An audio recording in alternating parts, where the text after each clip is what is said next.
Hi friends, మన పెందుర్తి వెంకటేశ్వర స్వామి టెంపుల్‌లో బ్రహ్మోత్సవాలు అయితే జరుగుతున్నాయి. బ్రహ్మోత్సవంలో రెండవ రోజు లక్ష తులసి అర్చన. దానికోసం తులసి అయితే ఇక్కడ సెపరేట్ చేస్తారనమాట నీట్‌గా. ఇక్కడ చాలా మందొచ్చారు ఆ రోజు.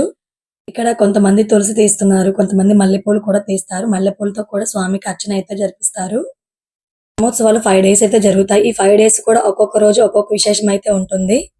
వాళ్ళు తీసుకొచ్చిన తులసి అంతా కూడా తీసేసి ఇంకా స్వామికైతే అర్చనకిచ్చేస్తారు. చాలా మందైతే ఈ అర్చనలో పాల్గొంటారు.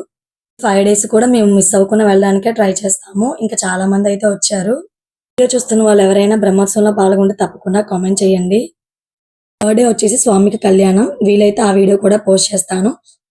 సెపరేట్ చేసిన తులసి మల్లెపూలతో స్వామికైతే అర్చన చేయడం స్టార్ట్ చేస్తారు. పండితులతో ఇలా అర్చన చేస్తుంటే 2 కళ్ళు సరిపోవన్నమాట. అలా చూస్తూ ఉండిపోవాలనిపిస్తుంది.